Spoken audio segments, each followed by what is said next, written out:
A BR-153 cortava o cerrado como uma cicatriz cinza sob o sol das 3 da tarde. Eu seguia devagar, o volante quente nas mãos, o rádio desligado. Fazia isso nos últimos meses. Rodar em silêncio. O barulho do motor bastava. Qualquer música me lembrava dela, da Marisa. Qualquer voz feminina no rádio me trazia aquele aperto no peito que não passava. 5 anos viúvo, 5 anos carregando carga de um lado para o outro, dormindo em cabine, comendo em beira de estrada. A vida tinha virado isso. Asfalto, diesel, solidão. Não que eu reclamasse muito. Era o que sobrava quando você perde a única pessoa que fazia sentido no mundo. Marisa morreu rápido, um AVC fulminante, disseram os médicos. Eu estava em Rondônia quando recebi a ligação. Quando cheguei em casa, em Anápolis, ela já tinha sido velada. Nem consegui me despedir direito. Nem consegui dizer que era para ela ter esperado só mais um dia. Só mais um dia. Depois disso, vendi a casa. Peguei o caminhão e não parei mais. Virei um fantasma da estrada. Conhecia cada trecho, cada curva, cada posto entre Goiás e o Pará. Levava soja, milho, madeira, tanto fazia. O que importava era estar em movimento. Parado, eu pensava demais. Parado, eu lembrava do cheiro dela, do jeito que ela ria quando eu voltava de viagem trazendo besteira de lembrança. Naquele dia, eu vinha de Araguaína, descendo para o sul com o caminhão vazio. Tinha desviado da rodovia principal para cortar caminho por uma estrada de chão batido que passava perto de Guaraí. Era um atalho que poucos conheciam, mas que encurtava umas 2 horas de viagem. Estrada feia, esburacada, cheia de poeira vermelha que grudava na pele e entrava pelos vidros mesmo fechados. O calor era brutal, daqueles que faz a cabeça latejar. O sol de outubro no Tocantins não perdoava ninguém. As cigarras cantavam alto no mato seco dos 2 lados da pista. Vez ou outra passava uma fazenda, um curral abandonado, um pé de pequi torto e solitário. Nada mais. Eu tinha passado por um vilarejo uns 15 quilômetros atrás. 3 casas, uma vendinha com bomba de gasolina velha, umas galinhas ciscando na poeira. Nem parei. Ainda tinha água na cabine e não estava com fome. Queria só chegar em Goiânia antes da noite, encostar o caminhão e dormir. Mas a estrada tinha outros planos. Eu vinha devagar por causa dos buracos, quando algo estranho cortou a linha do horizonte. No começo, achei que fosse miragem. O calor faz isso com a gente. Cria ilusões, distorce as coisas. Mas aí a imagem ficou mais nítida. Um cavalo branco, desgovernado, correndo sem rumo, levantando uma nuvem de poeira que parecia fogo sob o sol. Diminuí ainda mais a marcha, meio sem entender o que estava vendo. Cavalo solto em estrada de chão não era novidade no interior, mas tinha algo errado ali. O bicho corria de um jeito desesperado, a cabeça jogada para o alto, as patas batendo duro demais na terra. Foi quando eu vi ela. Meu pé pisou no freio sem que eu mandasse. Uma mulher estava sendo arrastada pelo cavalo. O corpo dela pendia para o lado, os pés arrastando no chão, os braços esticados, segurando as rédeas com força que parecia sobre-humana. A cada metro que o animal avançava, ela era sacudida, jogada contra o solo duro, levantada de novo pela própria teimosia de não soltar. Senti meu coração dar um soco dentro do peito. A poeira subia em volta dela como uma tempestade particular. O cavalo disparava em linha reta, direto para onde eu estava. Ela não gritava. Não conseguia. O esforço de segurar as rédeas consumia todo o ar dos pulmões dela. Por um segundo, talvez 2, eu fiquei paralisado. A estrada estava vazia. Não tinha ninguém além de mim. Ninguém para ver. Ninguém para ajudar. Minha mente disparou. Eu podia seguir viagem. Podia fingir que não tinha visto. Podia pensar que não era comigo, que ela se virasse, que o mundo estava cheio de gente precisando de ajuda e eu não era salvador de ninguém. Mas aí veio a imagem. Marisa. Marisa caída no chão da cozinha sozinha, enquanto eu estava longe. sem ninguém para segurar a mão dela, sem ninguém para dizer que ia ficar tudo bem.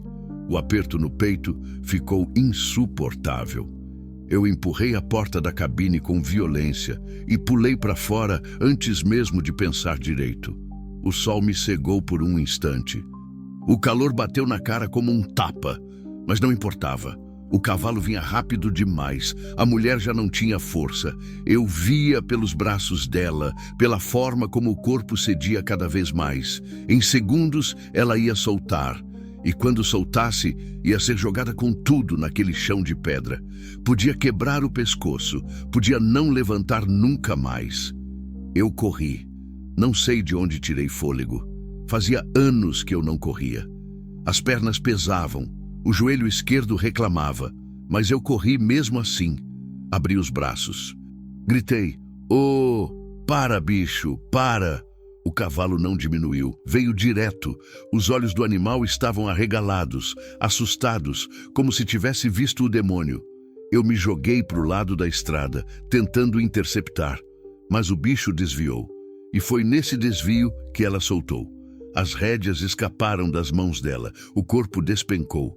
Eu vi tudo em câmera lenta, o jeito que ela caiu de lado, o braço tentando amortecer, a cabeça quase batendo numa pedra grande.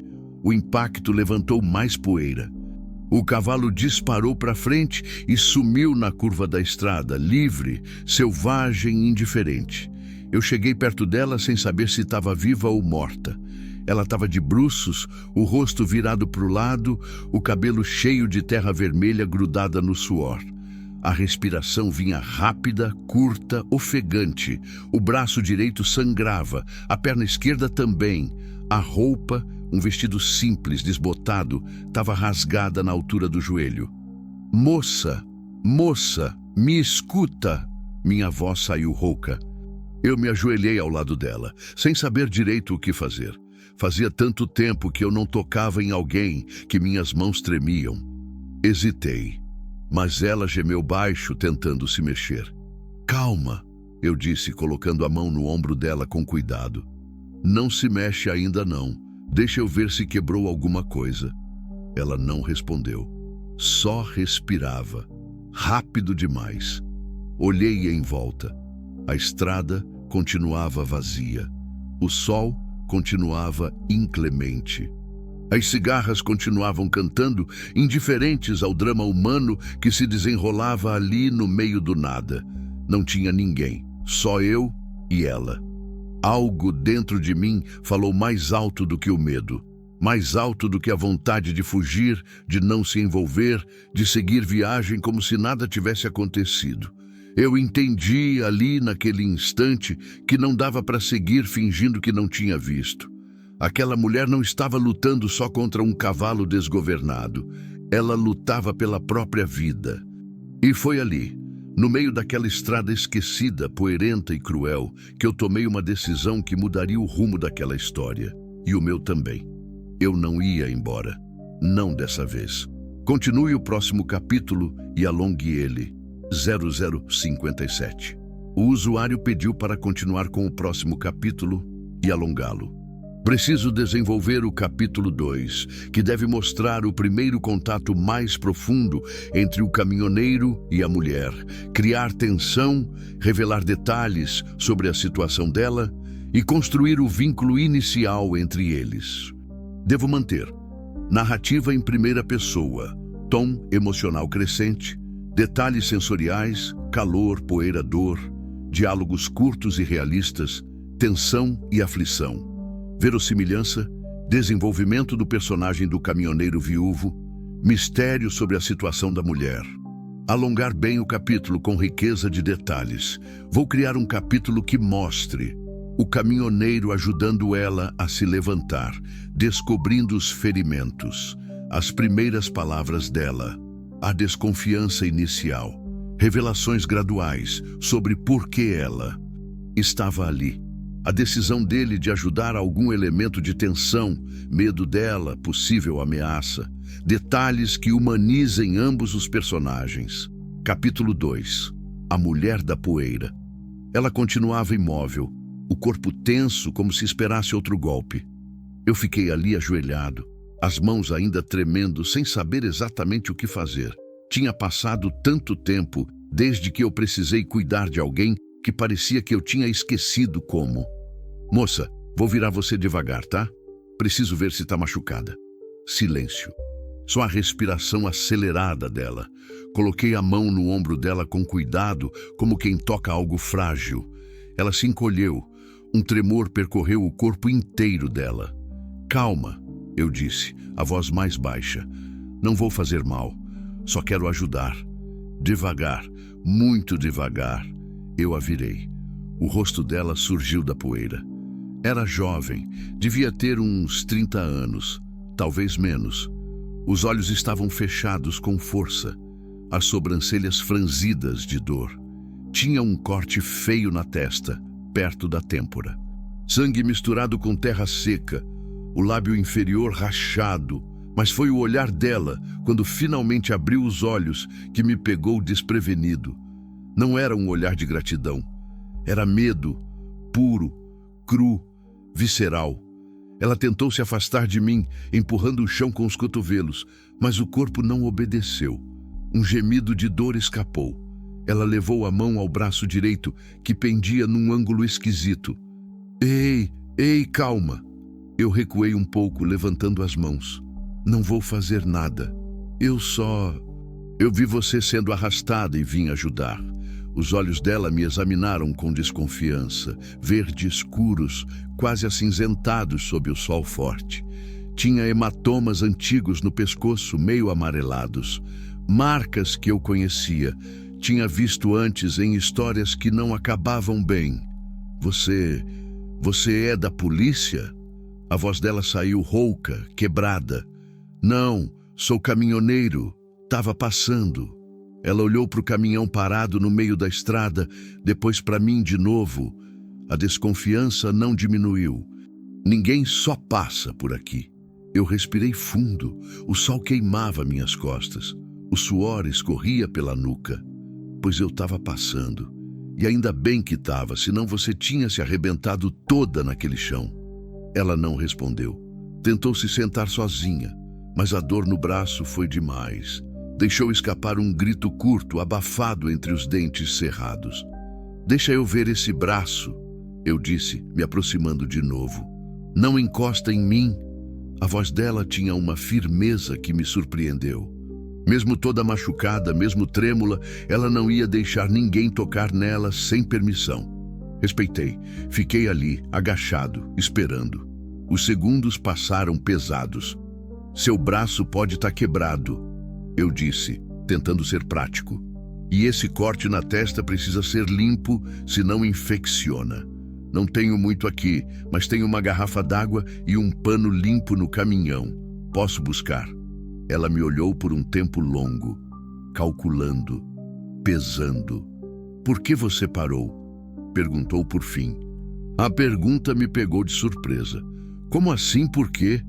Ninguém para ajudar desconhecido. Ainda mais mulher, ainda mais... assim. Ela gesticulou vagamente para o próprio corpo maltratado.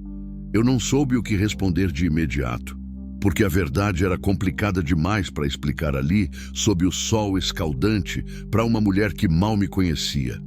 Como eu ia dizer que parei, porque não consegui seguir, que a imagem dela sendo arrastada tinha se misturado com a lembrança da Marisa caída no chão da cozinha, sozinha? Que eu carregava uma culpa tão grande de não ter estado lá que não podia, simplesmente não podia, deixar mais alguém sozinho. Parei porque tinha que parar, eu disse, simples assim. Ela continuou me encarando, procurando mentira, procurando intenção ruim, não achando nada, aparentemente, porque o corpo dela relaxou um pouco. Só um pouco. Tá bem, ela murmurou. Pode buscar a água. Levantei devagar, as juntas estalando. Fui até o caminhão e abri a cabine. Peguei a garrafa d'água que tinha no porta-objetos e uma camiseta velha que estava dobrada no banco. Não era ideal, mas servia. Quando voltei, ela tinha conseguido se sentar. Estava encostada numa pedra grande, o braço ferido apoiado no colo. O rosto estava mais pálido do que antes. Má sinal. Me ajoelhei na frente dela e abri a garrafa. Vou jogar água primeiro para limpar a poeira. Pode doer. Ela assentiu, fechou os olhos e virou o rosto para o lado. Derramei a água devagar no corte da testa. Ela contraiu o rosto todo, mas não gritou. Limpei com a camiseta, delicado. O corte não era tão fundo quanto parecia, mas ia precisar de pontos. Quanto tempo você estava segurando aquele cavalo? Perguntei enquanto limpava. Não sei, parecia uma eternidade. O que aconteceu? Ele se assustou com alguma coisa? Ela abriu os olhos e me olhou direto. Não. O jeito que ela disse deixou claro que não ia falar mais sobre isso. Não ainda. Terminei de limpar o ferimento da testa e passei para o braço. Quando toquei, ela sibilou de dor. Acho que não está quebrado, eu disse, apalpando com cuidado. Mas está muito inchado. Pode ser uma torção feia ou uma fratura pequena. De qualquer jeito, precisa de médico. Não, ela disse rápido demais. Como não? Você tá toda... Eu disse não. O tom era final. Olhei para ela, confuso. Moça, você precisa de ajuda. Não dá para ficar assim no meio do nada. E quem disse que eu vou ficar? Eu vou embora. Para onde? Ela não respondeu. Olhou para a estrada vazia, para a poeira que ia assentando devagar. Não tinha nada ali, nem casa, nem carro, nem sombra. De onde você veio? Insisti. De longe. E estava indo para onde? Para mais longe ainda. Eu suspirei. Essa conversa não estava indo a lugar nenhum.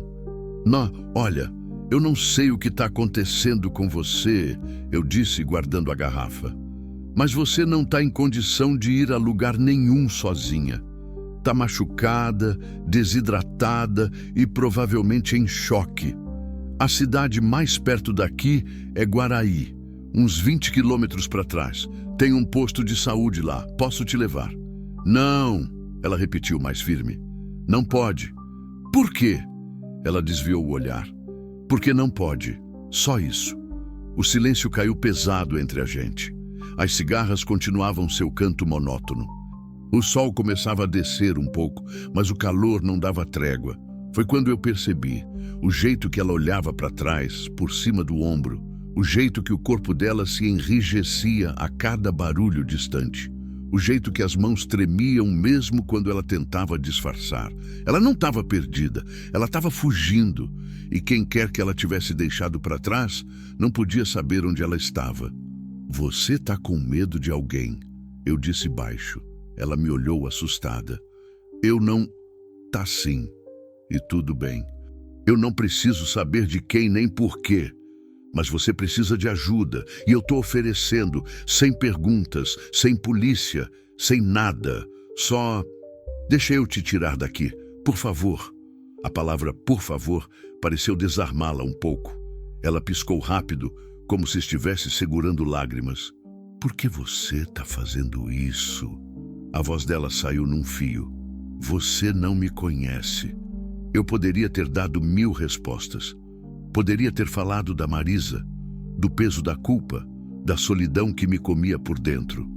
Mas tudo que saiu foi: porque tem coisa que a gente faz só porque é certo, e deixar você aqui seria errado.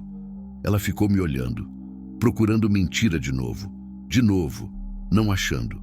Finalmente ela assentiu, devagar, quase imperceptível.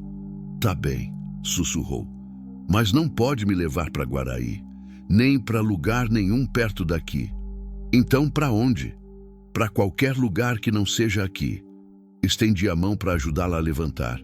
Ela olhou para minha mão por um momento longo antes de aceitar. Os dedos dela eram frios apesar do calor. Quando levantou, as pernas bambearam. Eu segurei firme. Devagar, eu disse. A gente caminhou até o caminhão. Cada passo custava. Ela mancava da perna esquerda e segurava o braço ferido contra o corpo, mas não reclamou, não chorou. Tinha uma força nela que contrastava com o corpo frágil. Abri a porta do carona e a ajudei a subir. Ela se acomodou no banco com dificuldade, fechando os olhos de dor. Peguei uma garrafa d'água nova e ofereci. Bebe. Devagar, ela bebeu, Um gole, dois, três. Depois encostou a cabeça no banco e respirou fundo. Rodeei o caminhão e entrei do outro lado. Liguei o motor. O barulho familiar me acalmou um pouco. Minha rotina, meu espaço conhecido. Mas tudo parecia diferente agora. Tinha outra pessoa ali, alguém que precisava de mim. Como é seu nome? Perguntei, engatando a marcha. Ela demorou para responder. Helena. Eu sou Antônio, mas todo mundo me chama de Tonho. Tonho, ela repetiu, a voz fraca. Isso. E olha, Helena, eu vou ser sincero com você. Eu não sei o que está acontecendo. Não sei de quem você está fugindo nem por quê. Mas enquanto você estiver no meu caminhão, você está segura. Eu te dou minha palavra. Ela não disse nada, mas quando olhei de relance, vi uma lágrima escorrendo pelo rosto sujo dela. Uma única lágrima que ela limpou rápido com as costas da mão. O caminhão começou a andar, levantando poeira vermelha. Deixamos para trás a estrada vazia, a pedra onde ela tinha caído, as marcas do cavalo desgovernado na terra. E foi ali, naquele momento, com o sol começando a baixar no horizonte e uma mulher desconhecida sangrando no banco ao meu lado, que eu percebi. Minha vida tinha acabado de mudar de direção. Eu só não sabia ainda o quanto. Continue o próximo capítulo e alongue ele 01207. O usuário quer que eu continue com o capítulo 3, alongando-o bem. Preciso manter. Narrativa em primeira pessoa. Tom emocional crescente. Desenvolvimento da relação entre Tonho e Helena. Tensão e aflição. Detalhes sensoriais. Sons, temperatura, cheiros, sensações físicas. Diálogos curtos e realistas. Revelações graduais sobre Helena. Memórias do Tonho sobre Marisa. Ambientação brasileira autêntica. Neste capítulo preciso desenvolver o vínculo inicial entre eles. Criar momentos de tensão. Talvez sinais de que alguém está procurando Helena. Aprofundar o estado emocional do Tonho. Mostrar mais sobre quem é Helena e do que ela está fugindo, sem revelar tudo ainda. Manter a verossimilhança. Usar descrições sensoriais fortes. Criar aflição crescente. Vou alongar bastante, com cerca de 2.000, 2.500 palavras, criando tensão, diálogos realistas e detalhes emocionais. Capítulo 3. Quilômetros de silêncio. Rodamos em silêncio pelos primeiros 20 minutos. O caminhão balançava nos buracos da estrada de chão, levantando poeira que entrava pelas frestas, mesmo com os vidros fechados.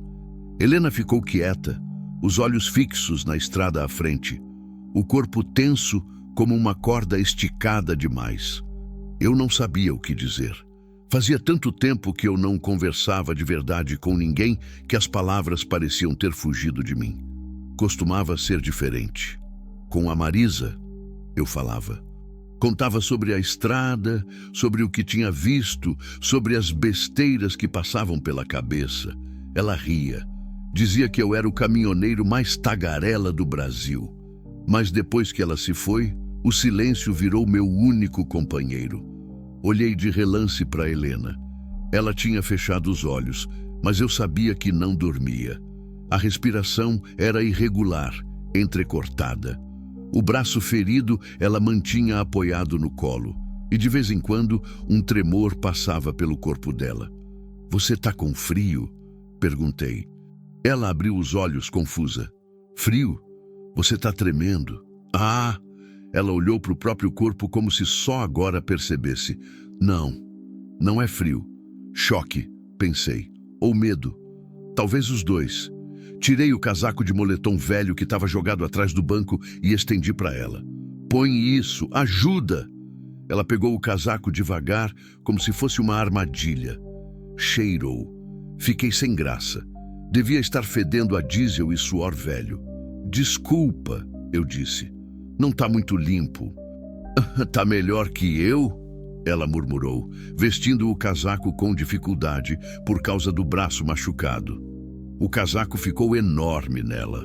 As mangas cobriam as mãos inteiras, mas ela puxou o zíper até em cima e se encolheu dentro dele. O tremor diminuiu um pouco. A estrada de chão começou a melhorar. Alguns trechos tinham sido cascalhados recentemente. O caminhão parou de chacoalhar tanto. Ao longe, vi as primeiras placas indicando a saída para a rodovia asfaltada. "Para onde você quer ir?" perguntei. "De verdade, preciso saber para onde apontar esse caminhão." Helena ficou quieta por tanto tempo que achei que não ia responder. "Tem alguém que você possa me levar?" Ela perguntou por fim. "Algum lugar que você precise ir?" "Eu ia para Goiânia, mas posso mudar de rota." "Goiânia fica longe?" "Umas 5, 6 horas daqui, depende do trânsito." Ela assentiu devagar, pensativa. "É longe o suficiente." "Longe de quê?" Ela não respondeu.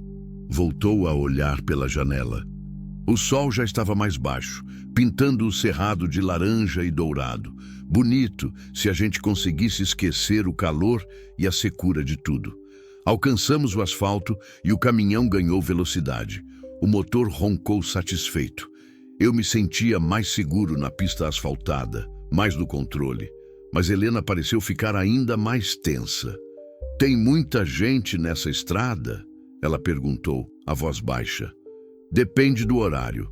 Agora, no fim de tarde, costuma ter bastante movimento de carga." Ela mordeu o lábio inferior rachado e fez uma careta de dor. Você conhece muita gente que roda por aqui?" A pergunta me pareceu estranha. "Conheço alguns. A gente se cruza nos postos, nas balanças." "Por quê? Você pode não parar em lugar nenhum? Até Goiânia?" Olhei para ela. O medo no rosto dela era real, palpável. "Helena, quem é que está te procurando?" "Ninguém." Ela respondeu rápido demais. "Se é ninguém, por que você está com tanto medo de ser vista?" Ela virou a cabeça para o outro lado, mas não antes de eu ver as lágrimas brotando de novo. "Eu não posso falar sobre isso." A voz saiu embargada. "Você não entenderia." "Tenta." "Não posso." "Pode sim. Olha, eu não vou te julgar e não vou te entregar para ninguém, se é isso que você está pensando. Mas se tem alguém perigoso atrás de você, eu preciso saber, para me proteger também." Ela respirou fundo, trêmula. Passou a mão pelo rosto, limpando as lágrimas com raiva, como se estivesse irritada com a própria fraqueza. "Eu fugi", disse por fim a voz quase inaudível. "Do meu marido." As palavras caíram no espaço da cabine como pedras pesadas. Eu já desconfiava. Os hematomas no pescoço, o medo nos olhos, o jeito como ela recuava quando eu me aproximava. Mas ouvir dela tornou tudo mais real, mais pesado. "Faz quanto tempo?" 3 dias. Meu estômago apertou. 3 dias? E você está andando por aí desde então? Não tinha para onde ir, ela disse, a voz monótona, como se estivesse contando a história de outra pessoa. "Não tenho família, não tenho dinheiro, não tenho nada." "E o cavalo?" "Roubei de uma fazenda ontem à noite. Pensei que conseguiria ir mais longe, mas eu não sei montar direito. O bicho se assustou com uma cobra na estrada e..." Ela gesticulou vagamente. "Você viu o resto." Silêncio de novo, pesado, sufocante. "Ele te machucou muito?" perguntei, mesmo sabendo que a resposta ia doer. Ela deu uma risada amarga, sem humor nenhum. "Você tá vendo, não tá?" Ela apontou para o próprio rosto, para o braço. "Isso aqui é do cavalo, mas o resto é tudo dele." Apertei o volante com mais força. Senti a raiva subindo, quente e ácida. Raiva de um homem que eu nem conhecia. Raiva de gente que machuca quem devia proteger. "Quanto tempo vocês foram casados?" 4 anos. 4 anos de inferno." "E você nunca tentou sair antes?" Ela me olhou com uma expressão que misturava tristeza e algo que parecia desprezo. "Não por mim, pelo mundo." "Você acha que não tentei?" A voz dela saiu mais dura. "Eu tentei sair 6 vezes. 6. Ele sempre me achava, sempre me trazia de volta. E sempre..." Ela parou, engolindo o resto da frase. "Sempre ficava pior." Eu completei, baixo. Ela assentiu, olhando para as próprias mãos. "Na última vez, eu fui até a polícia. Fiz boletim. Sabe o que aconteceu? Nada, absolutamente nada. O delegado conhecia meu marido, jogavam sinuca juntos. Ele disse que briga de marido e mulher não era assunto de polícia, que eu devia tentar ser uma esposa melhor. A revolta no peito cresceu. Eu conhecia essas histórias, todo mundo conhecia, mulheres apanhando, pedindo socorro e ninguém fazendo nada, como se fosse normal, como se fosse aceitável. Seu marido, ele tem influência por aqui? Ele é fazendeiro, rico, conhece todo mundo. Tem gente na prefeitura, na polícia, em todo lugar. Ela passou a mão pelo cabelo sujo de terra. Por isso, eu não posso ser vista. Se alguém me reconhecer, vai contar para ele, e ele vai vir me buscar. E se vier? Ela me olhou nos olhos. Ele disse que da próxima vez que eu fugisse ia me matar, e eu acredito nele. Um calafrio desceu pela minha espinha, apesar do calor. A gente continuou rodando. O sol ia se pondo devagar, tingindo o céu de vermelho sangue. Passamos por um caminhão de gado. O cheiro forte entrou pela cabine. Helena nem pareceu notar. Como ele é? Perguntei. Seu marido, caso eu precise reconhecer. Ela hesitou. Alto, forte, mais velho que eu. Tem uma cicatriz no queixo. Dirige uma Hilux preta, bem alta, daquelas com farol de milha e para-choque de ferro. Ela fez uma pausa. Mas não vai ser difícil reconhecer. Ele sempre anda com 2 homens. Capangas. Gente que faz o que ele manda. Que tipo de coisa? O tipo de coisa que faz pessoas sumirem. A forma como ela disse me fez engolir seco. Comecei a prestar mais atenção nos carros que passavam. Toda Hilux preta me deixava tenso. Toda vez que um veículo vinha em alta velocidade atrás da gente, meu coração acelerava. Helena percebeu. Se encolheu ainda mais dentro do casaco. Eu não devia ter entrado no seu caminhão, ela disse, a voz carregada de culpa. Agora você está em perigo também. Eu tomei minha decisão, respondi firme, e não me arrependo. Mas você não sabe do que ele é capaz? Não preciso saber. Só preciso saber que você precisa de ajuda e que eu posso dar essa ajuda. O resto a gente resolve. Ela ficou me olhando com uma expressão que eu não consegui decifrar. Surpresa, talvez, ou descrença, como se ninguém nunca tivesse dito algo assim para ela. O telefone dela deve ter apitado porque ela levou a mão ao bolso do vestido rasgado e ficou tensa. Você tem celular? Perguntei. Tinha. Joguei fora no primeiro dia. E por quê? Porque ele rastreava. Tinha algum aplicativo que mostrava onde eu estava o tempo todo. Ela soltou uma risada amarga. Dizia que era para minha segurança, para ele saber que eu estava bem. Controle disfarçado de cuidado. Eu conhecia a história. Tinha visto na TV, tinha ouvido nos postos. Mas ouvir dela, de alguém que tinha vivido isso na pele, era diferente. Você está com fome? Perguntei, tentando mudar de assunto para algo mais prático. Helena piscou, como se só agora lembrasse que tinha um corpo com necessidades. Eu não sei. Acho que sim. Não como direito desde que fugi. Olhei para o painel. A reserva de combustível estava começando a baixar. Ia precisar parar em algum posto logo. Tem um posto daqui a uns 40 quilômetros, eu disse. Meio escondido, não muito movimentado. Posso abastecer rápido e pegar alguma coisa para a gente comer. Não, ela disse rápido. Por favor, não para. Helena, eu preciso abastecer. E você precisa comer alguma coisa. Eu fico no caminhão, abaixada, ninguém me vê. E se alguém resolver olhar pela janela? Ela fechou os olhos, respirando fundo, tentando se acalmar. Tá bem, murmurou. Mas rápido, por favor. Pode deixar. A tensão dentro da cabine era quase física. Dava para sentir no ar, pesada como fumaça. Cada carro que passava, Helena olhava. Cada vez que o caminhão diminuía a velocidade, ela ficava alerta. O medo dela começou a contaminar meu próprio estado. Peguei-me olhando para o retrovisor mais vezes do que o normal. prestando atenção em carros que vinham muito rápido, buscando Hilux preta em todo lugar. E foi assim, tenso e vigilante, que eu percebi algo que me fez gelar. No retrovisor, longe ainda, mas vindo rápido, uma Hilux preta. Meu coração disparou. Helena, eu disse, tentando manter a voz calma. Abaixa. Agora. Ela me olhou assustada. O quê? Abaixa no banco. Rápido. Ela viu a expressão no meu rosto e obedeceu sem perguntar. Deslizou do banco para o chão da cabine, se encolhendo embaixo do painel. Eu joguei um pano por cima dela. A Hilux se aproximava. Rápido demais.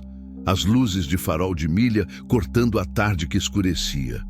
Apertei o volante e continuei na minha velocidade normal. Não podia parecer que estava fugindo. Não podia dar motivo para suspeita. A caminhonete se aproximou. Ficou atrás do caminhão por alguns segundos que pareceram horas. Eu via pelo retrovisor. Vidros escuros, para-choque de ferro, faróis de milha. Meu coração batia tão forte que eu achei que Helena ia ouvir lá de baixo. Então a Hilux mudou de faixa e ultrapassou. Passou rápido, levantando poeira e vento. Eu vi de relance o motorista, um homem de boné, jovem. Não parecia o tipo que Helena descreveu. A caminhonete seguiu em frente e desapareceu na curva.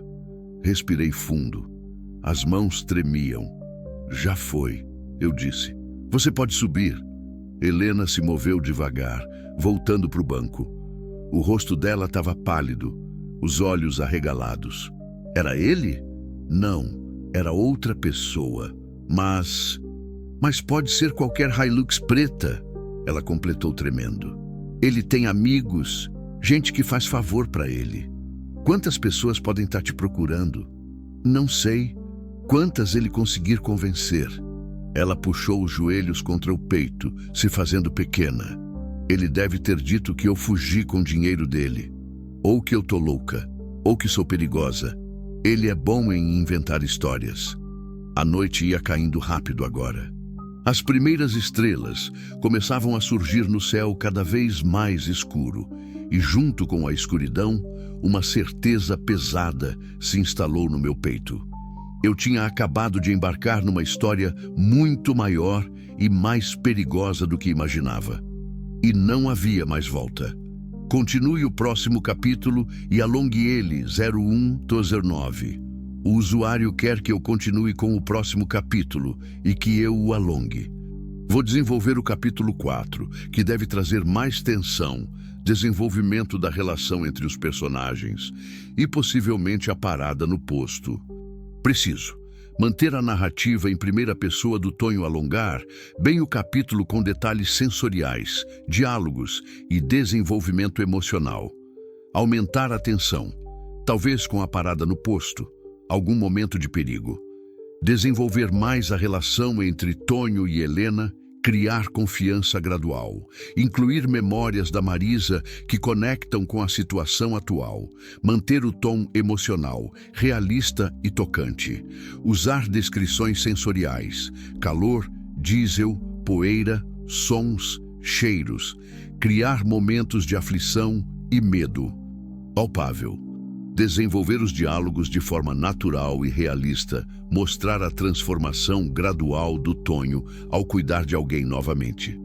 Vou criar um capítulo substancial com a parada no posto, talvez algum momento tenso e mais desenvolvimento da relação entre os dois personagens. Capítulo 4. Luzes no escuro. A noite caiu de vez quando passamos pela placa indicando o posto. 30 quilômetros. Eu ia precisar abastecer antes que a reserva acabasse. Não tinha escolha. Helena não tinha falado nada nos últimos 20 minutos. Ficou ali, encolhida no banco, olhando a escuridão do lado de fora. De vez em quando passava a mão pelo braço ferido e fazia uma careta. A dor devia estar aumentando. Como está o braço? Perguntei. Doendo. Muito? Dá para aguentar. Mas eu via que não dava. O jeito como ela segurava o braço contra o corpo, como evitava qualquer movimento brusco. Precisava de remédio, precisava de cuidado médico de verdade. Quando a gente parar no posto, Vou ver se tem uma farmácia por perto. Compro uns analgésicos, alguma coisa para limpar os ferimentos direito. Eu não tenho dinheiro, ela disse baixo. Eu tenho. Não posso aceitar. Não tô pedindo sua opinião. Respondi mais firme do que pretendia. Respirei fundo.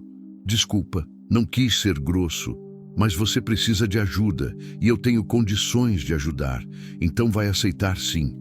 Ela ficou quieta, mas viu uma lágrima escorrer pelo rosto dela. Limpou rápido com as costas da mão. Por que você está fazendo isso? Perguntou de novo a voz embargada.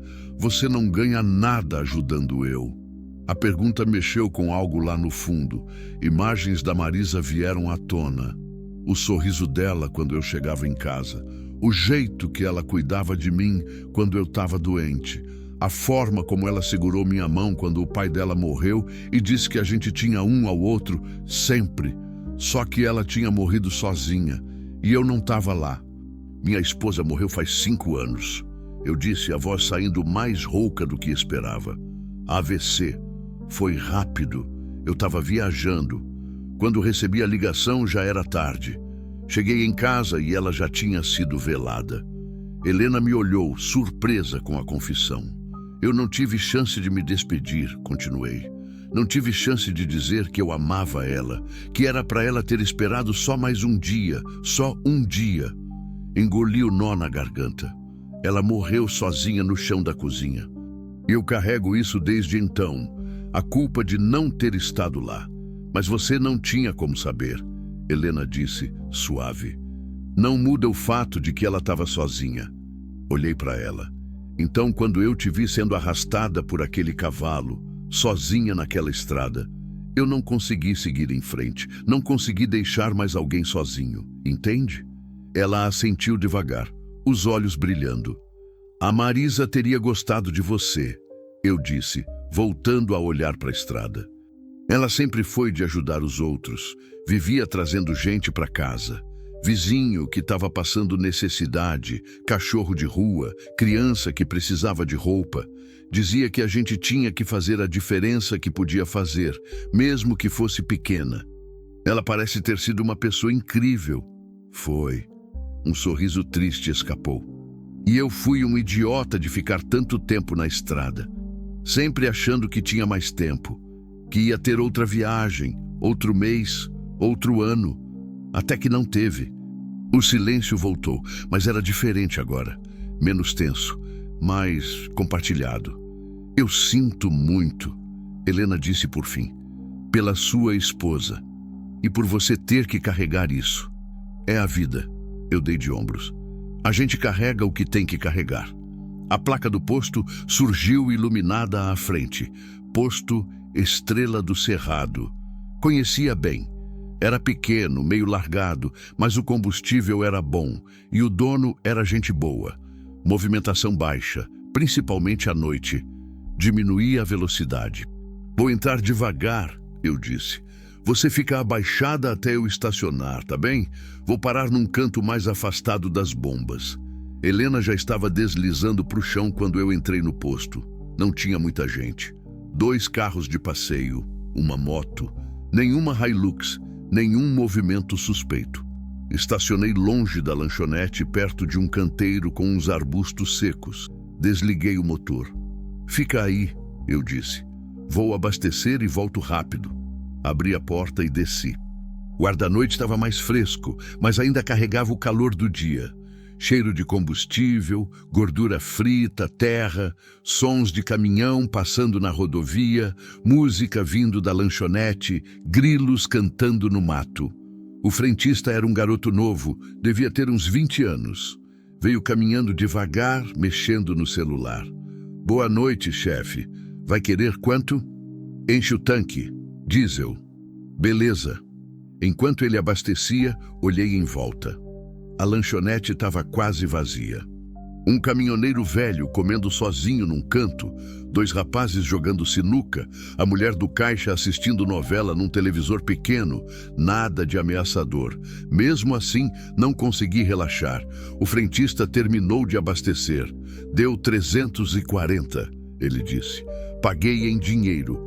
Sempre preferia dinheiro. Não deixava rastro. Tem farmácia aqui perto? Perguntei. Tem uma ali na cidade, mas já deve ter fechado.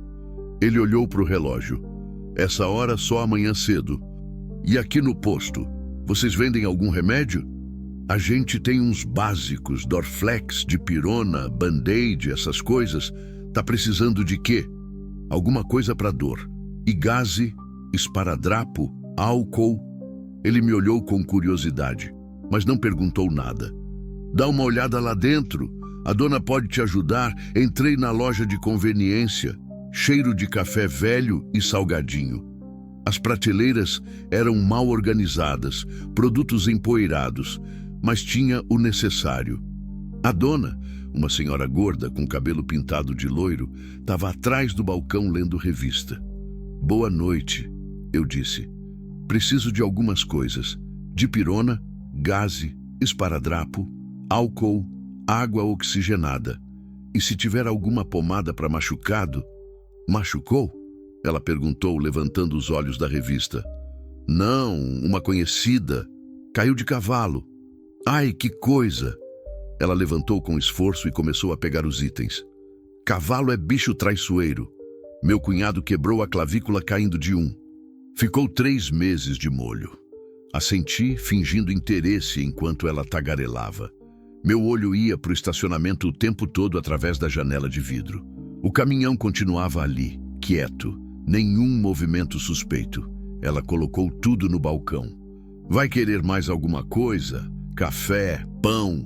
Olhei para os salgados velhos na estufa. Não tinha muita coisa que prestasse. Me dá 2 pães de queijo, se tiver fresco, e 2 garrafas de água. Pão de queijo é de hoje de manhã, mas ainda tá bom. Ela embrulhou tudo, cobrou. Paguei.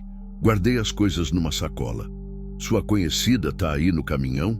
Ela perguntou, curiosa demais pro meu gosto. Não, tá em casa. Vou levar os remédios para ela. Ah, tá.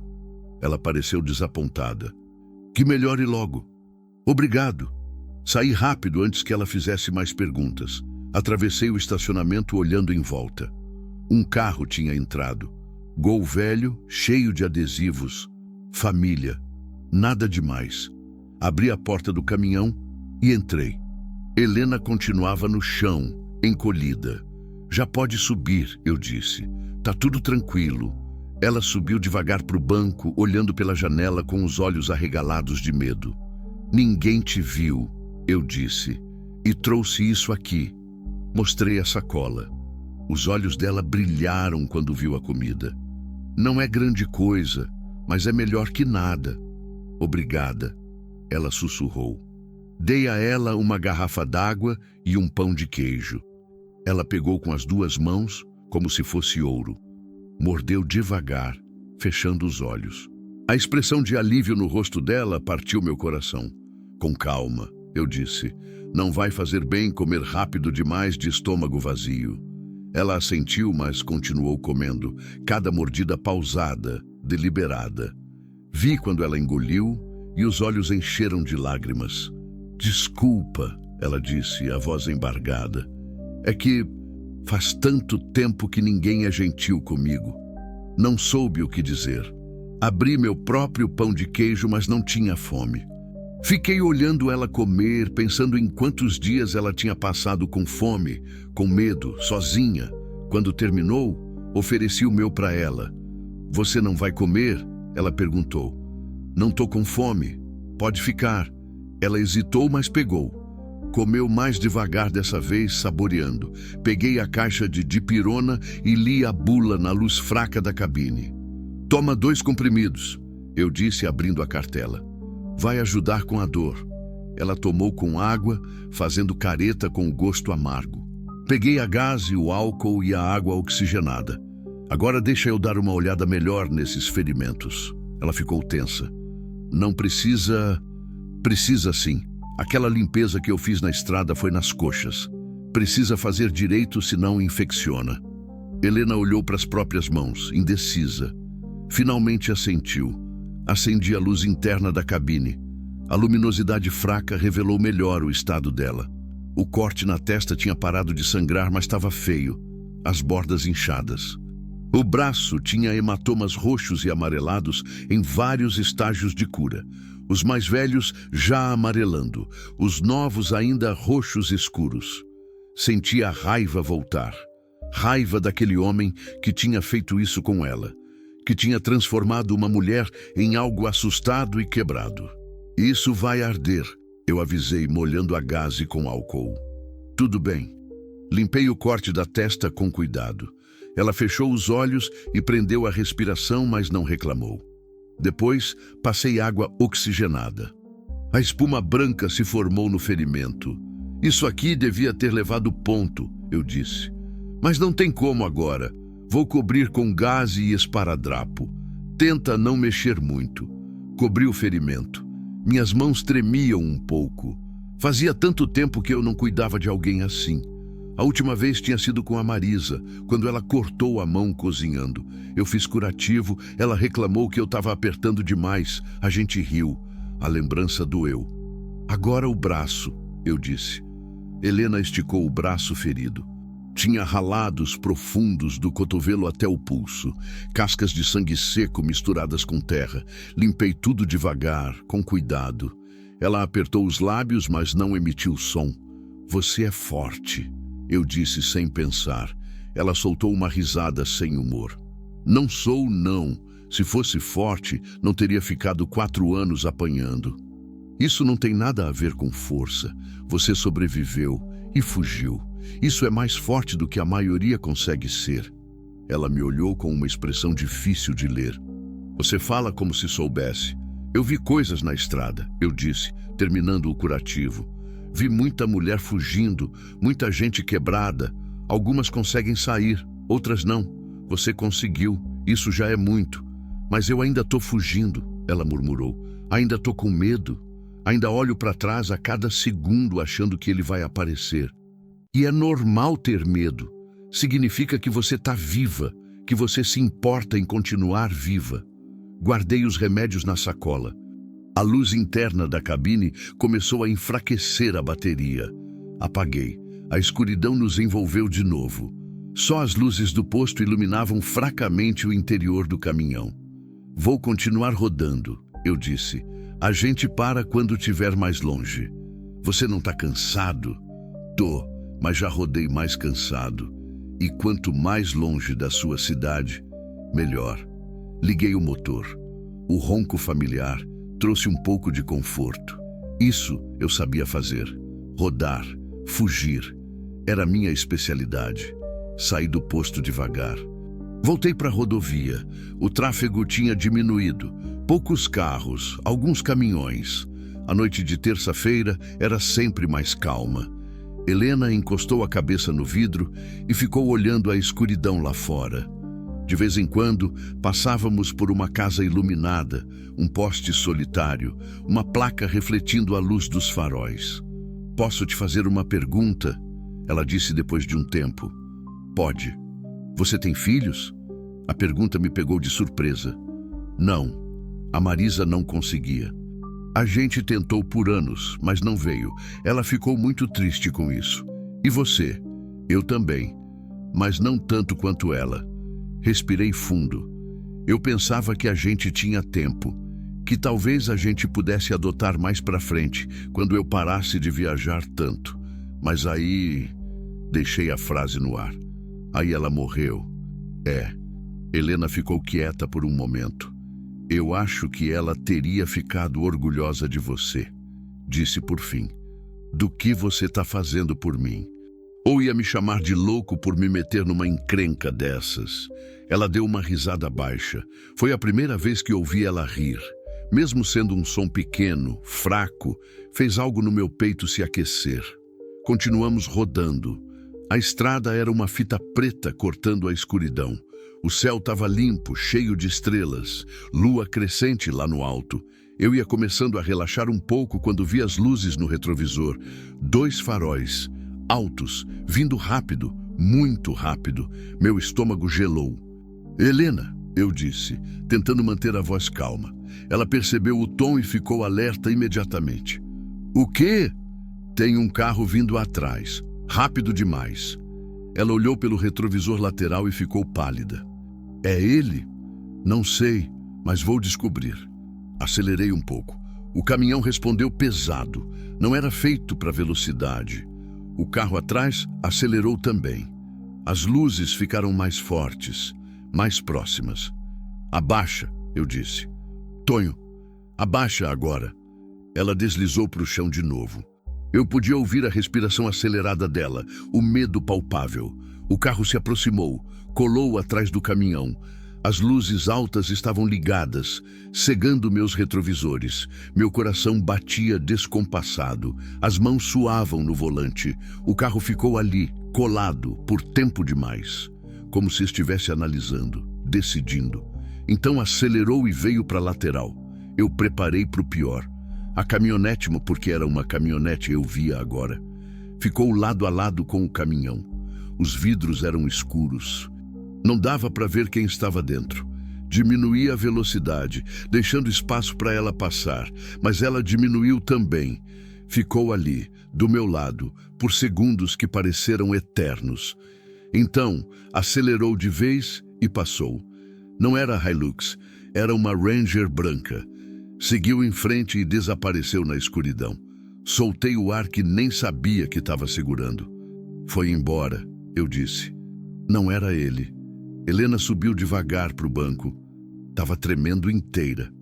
Eu não aguento mais, ela disse, a voz quebrando. Eu não aguento viver assim, com medo de cada carro, cada sombra, cada barulho. Eu só queria um lugar onde eu pudesse respirar sem medo.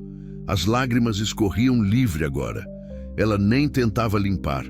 Eu queria dizer que ia ficar tudo bem, que ela estava segura, que o pior já tinha passado, mas eu não sabia se isso era verdade. Então só estendi a mão e peguei a dela, gelada, tremendo. A gente vai chegar lá, eu disse. Eu te levo para um lugar seguro, eu prometo.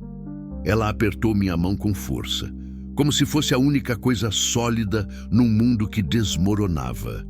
E a gente continuou assim, mãos entrelaçadas, fugindo pela noite adentro, dois estranhos unidos pelo acaso e pelo desespero, sem saber que o pior ainda estava por vir.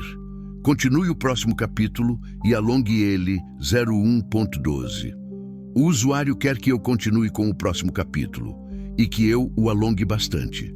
Vou criar o capítulo 5, mantendo a tensão crescente da narrativa. Elementos para incluir. Aprofundar a conexão emocional entre Tonho e Helena. Memórias do Tonho sobre Marisa devem vir à tona de forma mais intensa.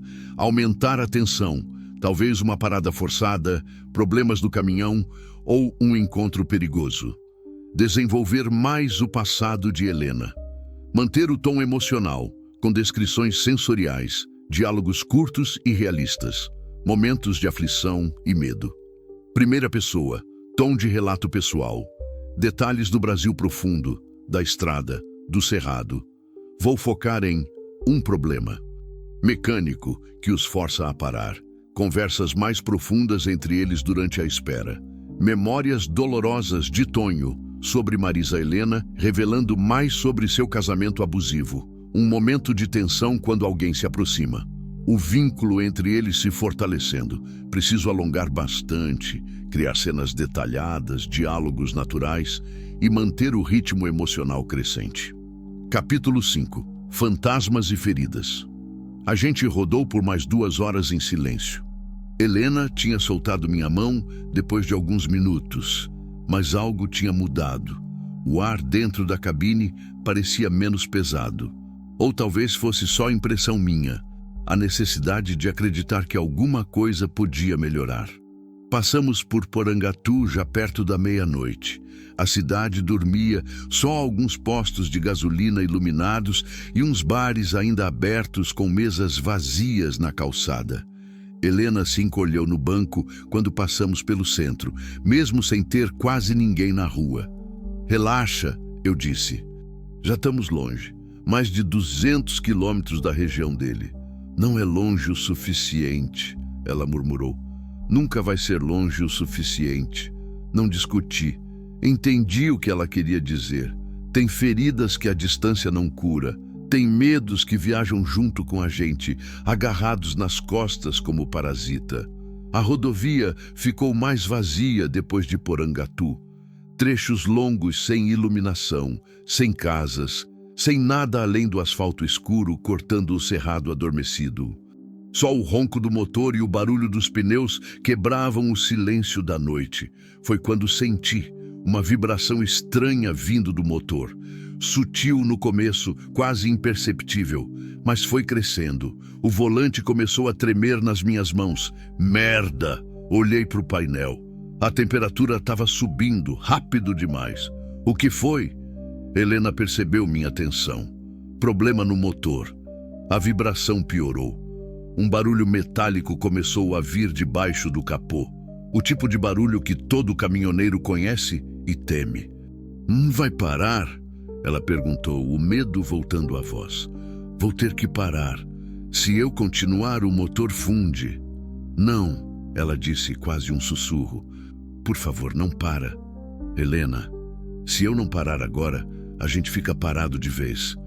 E sem nenhum controle sobre onde. O barulho ficou mais alto. Um cheiro de óleo queimado começou a entrar na cabine. A luz de advertência do motor piscou no painel. Não tinha escolha. Comecei a diminuir a velocidade, procurando um lugar seguro para encostar. A estrada ali era reta, sem acostamento decente, mato alto dos dois lados, nenhuma luz além dos meus faróis. Merda, merda, merda, eu resmunguei. Vi uma entrada de terra à frente, parecia ser acesso a alguma fazenda.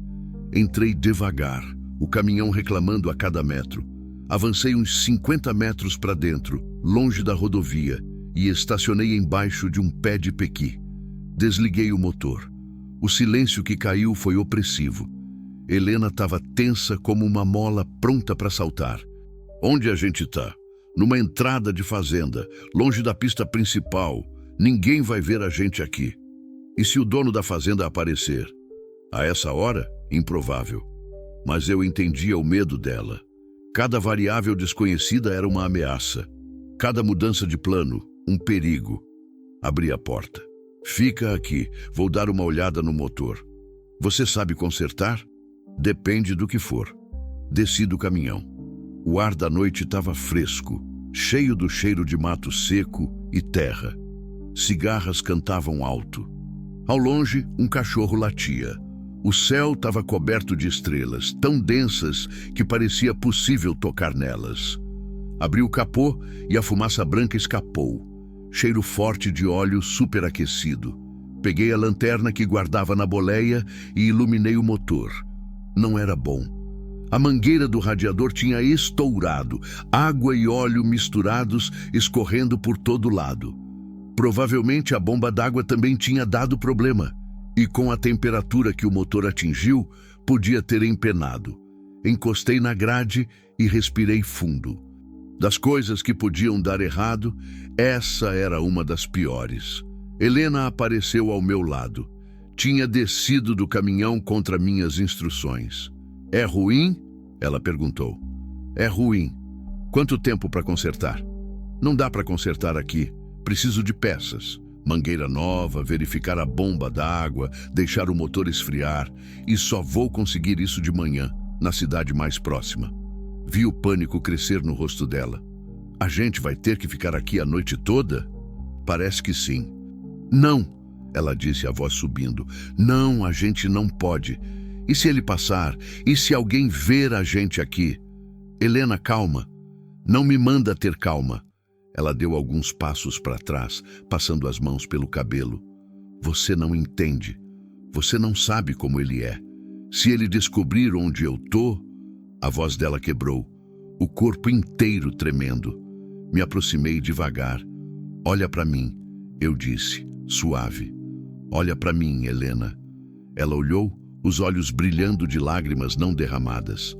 A gente está escondido aqui, longe da estrada. Ninguém vai ver o caminhão. E eu vou ficar acordado a noite toda. Qualquer coisa estranha, eu te acordo e a gente se esconde no mato.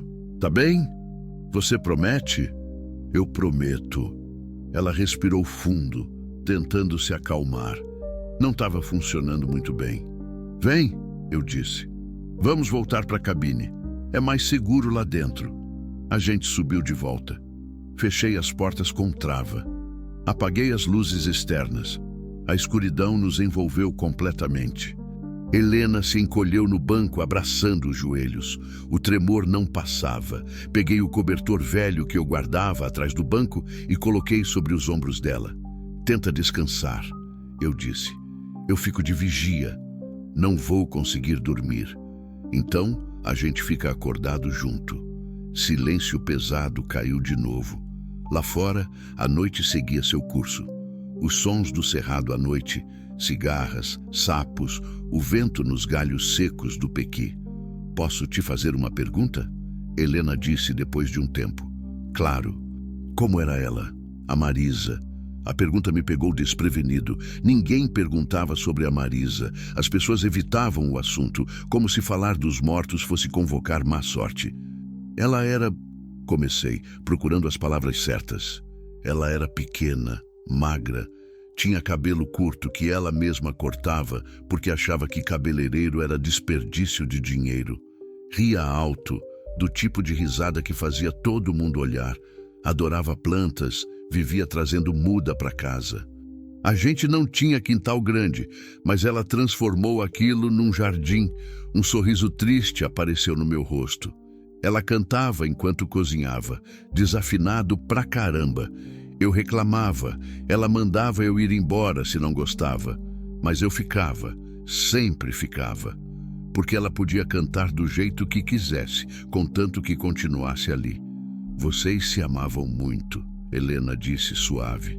A gente se amava, mas eu era idiota. Ficava muito tempo fora.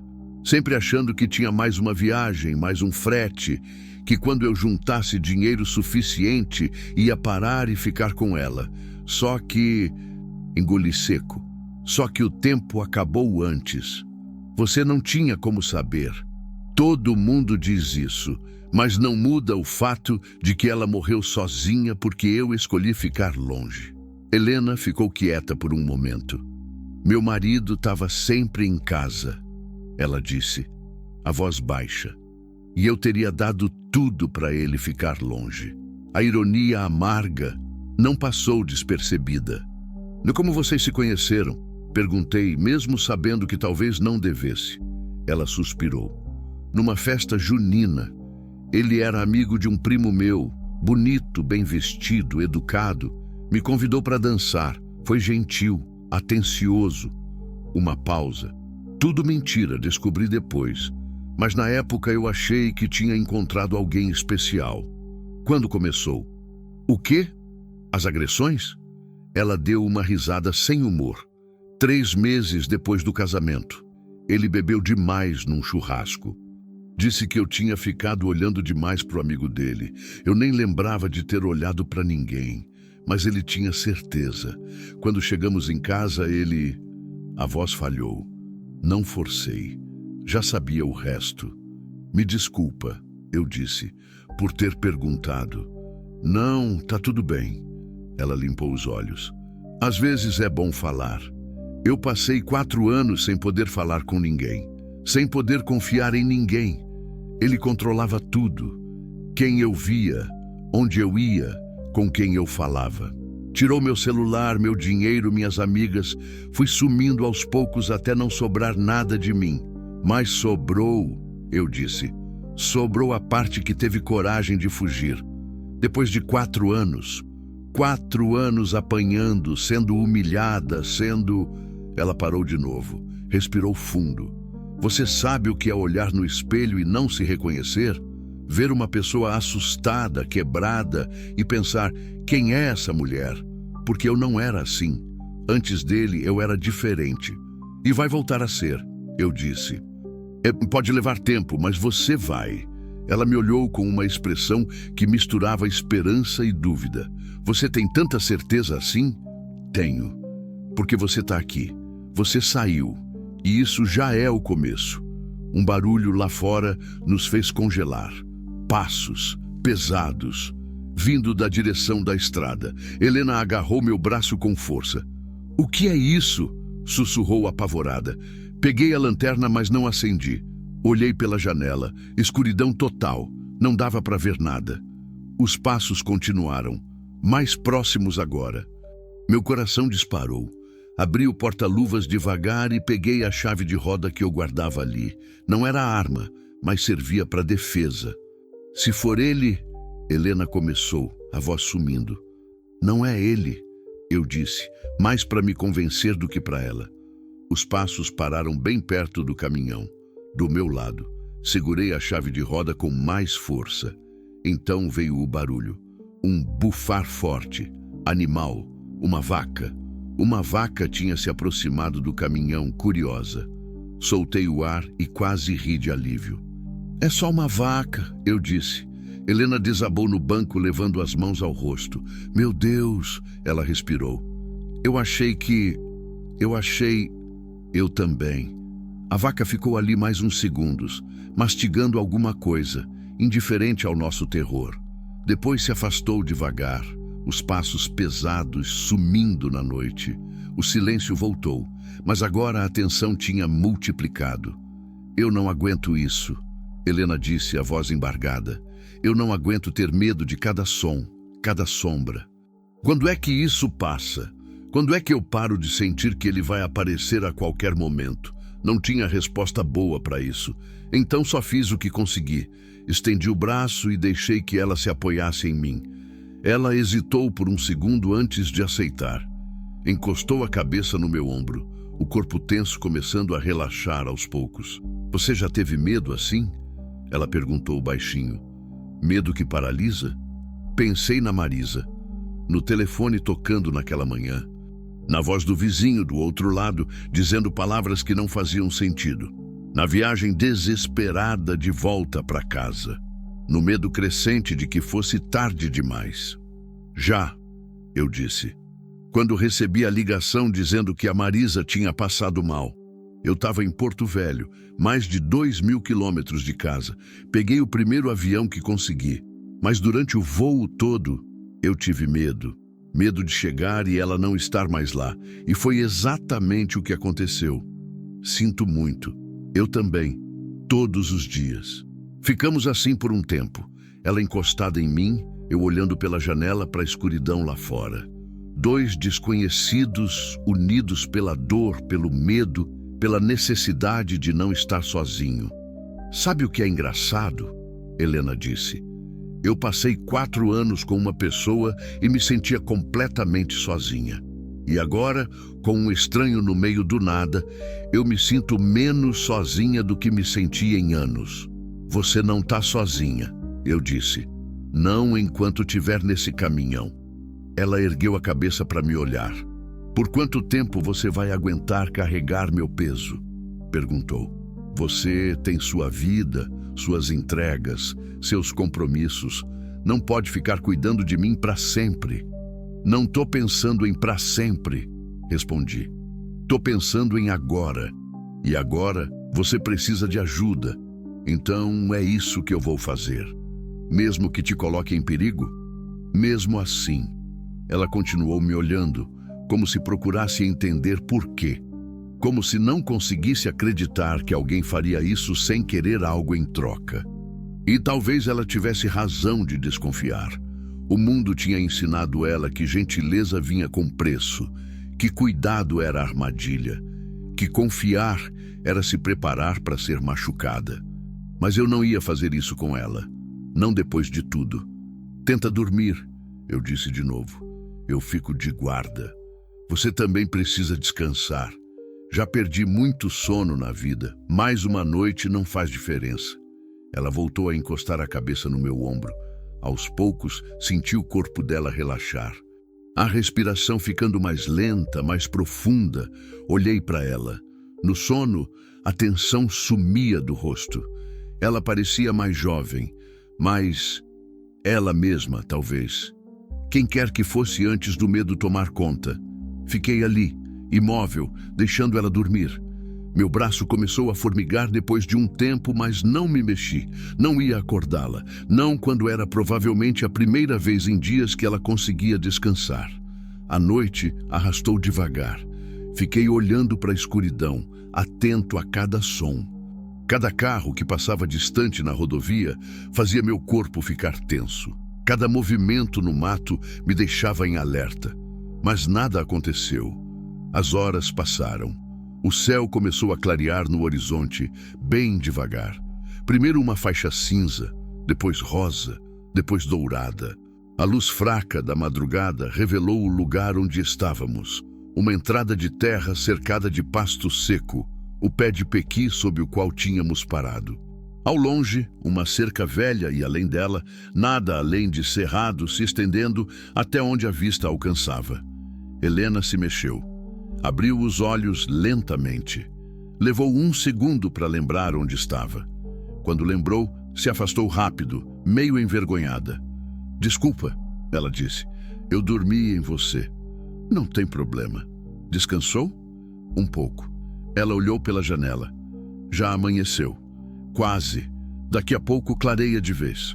Ela passou as mãos pelo rosto, pelos cabelos desgrenhados. "E agora?" "Agora eu vejo se consigo uma carona até a cidade mais próxima, compro as peças e volto para consertar. Ou chamo um mecânico. Depende do que achar." "Quanto tempo isso vai levar?" "Se der sorte, umas 3, 4 horas. Se não der sorte, o dia todo." Vi a ansiedade voltar ao rosto dela. "Eu sei que não é ideal", eu disse, "mas não tem outro jeito. A não ser que você queira que eu peça reboque, mas aí vai envolver mais gente, mais perguntas." "Não, nada que envolva mais gente." "Então é isso. Você fica aqui, escondida. Eu vou e volto o mais rápido que conseguir. E se alguém vier? Você se esconde no mato, leva água, o resto da comida. Fica longe até eu voltar." Ela não parecia convencida, mas acenou com a cabeça mesmo assim. O sol nasceu de vez, iluminando o cerrado. Pássaros começaram a cantar. O calor do dia já se anunciava. Eu ia ter que deixá-la. Não tinha escolha. Mas a ideia de sair dali e deixar Helena sozinha, vulnerável, fazia algo no meu peito doer. Como se eu estivesse cometendo o mesmo erro de novo, deixando alguém sozinho quando não devia, e torcendo para que dessa vez, diferente da Marisa, eu conseguisse voltar a tempo. Continue o próximo capítulo e alongue ele. 0115. O usuário quer que eu continue com o próximo capítulo e que eu o alongue bastante. Vamos para o capítulo 6. A história está em um momento crítico. O caminhão quebrou, eles estão parados em uma entrada de fazenda e Tonho vai precisar ir buscar peças deixando Helena sozinha. Vou criar tensão crescente neste capítulo. Tonho precisa sair para buscar peças. Helena fica sozinha e vulnerável. Deve haver um momento de perigo real ou quase perigo. Desenvolvimento emocional dos personagens. Talvez a revelação de mais detalhes sobre o passado de Helena. Um momento decisivo que muda o rumo da história. Preciso manter. Narrativa em primeira pessoa. Tonho. Tom emocional crescente. Detalhes sensoriais.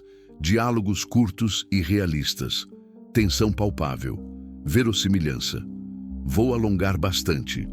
Com descrições ricas, momentos de tensão, desenvolvimento de personagens e uma reviravolta significativa. Capítulo 6. O peso da espera. O sol já estava alto quando finalmente consegui parar uma caminhonete na estrada. Tinha levado quase 1 hora para chegar até o asfalto caminhando pela entrada de terra e mais meia hora acenando para carros que passavam sem parar. O motorista era um senhor de uns 60 anos, queimado de sol, com chapéu de palha e camisa xadrez desbotada. "Quebrou o caminhão?" ele perguntou quando abri a porta. "Mangueira do radiador estourou. Preciso chegar na cidade para comprar peça." "Sobe aí. Tô indo para Uruaçu mesmo." Subi na caminhonete, cheiro de cigarro e café velho. O banco tinha um rasgo coberto com fita isolante, mas era carona. Não podia reclamar. "Nome é Zé Antônio", o homem disse, estendendo a mão. "Tonho." A gente apertou as mãos e ele voltou a dirigir. A caminhonete era velha. O motor fazia barulho demais, mas andava. Faz quanto tempo que tá parado? Ele perguntou. Desde ontem à noite. Sozinho? A pergunta me pegou desprevenido. Pensei rápido. Sozinho. Ele acenou com a cabeça, não muito convencido, mas não insistiu. Ligou o rádio. Música sertaneja velha. Milionário e José Rico cantando sobre amor perdido. Fiquei olhando pela janela, mas minha cabeça estava lá atrás. Com Helena, sozinha. Escondida no mato perto do caminhão com nada além de uma garrafa d'água e meio pão de queijo. Eu tinha dado todas as instruções antes de sair. Se alguém aparecesse, qualquer pessoa, ela devia se esconder. Não responder, não fazer barulho. Esperar até ter certeza absoluta de que era eu voltando. Ela tinha concordado, mas o medo no rosto dela quase me fez desistir. Quase me fez ficar ali, quebrado no meio do nada, só para não deixá-la sozinha. Mas não tinha escolha.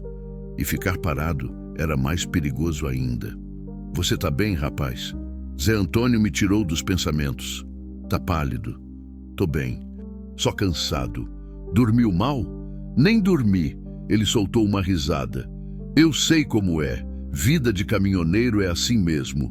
Meu filho é caminhoneiro também. Vive na estrada, vive cansado. A mulher dele vive reclamando, mas ele não larga não. Diz que nasceu para isso. Fiz um som de concordância, mas não continuei a conversa. Não estava com cabeça para conversa fiada. O Uruaçu apareceu depois de 20 minutos.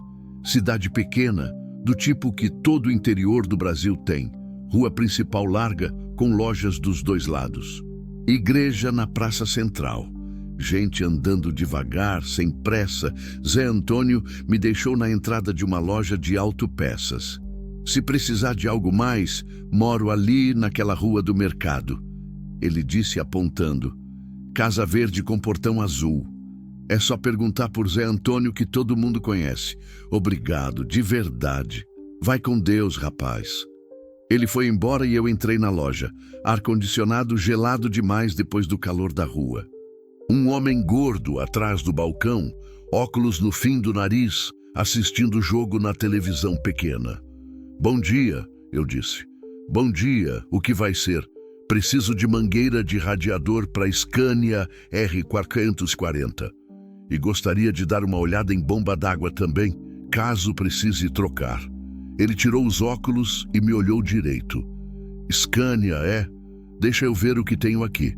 Sumiu nos fundos da loja. Fiquei esperando, inquieto, olhando o relógio a cada minuto.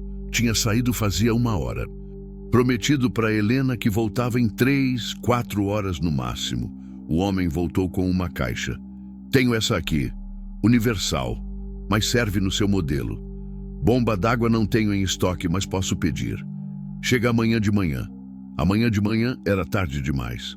Não tem como conseguir hoje? Hoje? Rapaz, já passou das 10. Não chega mais nada hoje não. Merda! Ia ter que arriscar só com a mangueira e torcer para a bomba estar funcionando. Então me dá a mangueira. E preciso de aditivo para o radiador também. Uns 10 litros de água. E a braçadeira, ele foi pegando tudo colocando no balcão. Mais alguma coisa? Olhei para a prateleira atrás dele. Comida enlatada, biscoito, energético. Me dá 3 garrafas de água, 2 pães e... Vi um casaco feminino pendurado num cabide. Aquele casaco ali, quanto é? Ele olhou para onde eu apontava. Esse é da minha filha. Ela deixou aqui esquecido. Por quê? Compro dele. Tô precisando. Ele me olhou desconfiado. Pra que caminhoneiro quer casaco de mulher? É presente para minha irmã. Mentira fraca, mas ele pareceu aceitar. Ah, tá. Posso vender. 50 conto. Era caro para um casaco velho, mas não ia pechinchar. Fechado. Paguei por tudo. R$ 420, mais da metade do que eu tinha em dinheiro, mas não importava. Saí da loja com uma sacola pesada. Agora o problema era voltar. Não tinha ônibus. Táxi tinha, mas chamar táxi ia levantar perguntas e deixar rastro. Comecei a andar pela rua procurando alternativa. Foi quando vi uma moto parada na frente de uma padaria. um rapaz jovem, devia ter uns 20 e poucos anos, comendo pão de queijo encostado na moto. Me aproximei. Com licença. Ele olhou para mim, mastigando. Oi, você faz corrida? Mototáxi, alguma coisa assim? Depende. Para onde? Uns 20 quilômetros para fora da cidade. Estrada de Porangatu. Pago R$100. Os olhos dele brilharam. R$100 para 20 quilômetros? É. Mas preciso ir agora. Ele jogou o resto do pão na boca. Então bora. Sou o Juninho. Pode me chamar de Juni. Tonho. Subi na garupa com a sacola no colo. A moto era uma Honda velha, barulhenta, mas parecia bem cuidada. Juni acelerou. O vento bateu no rosto.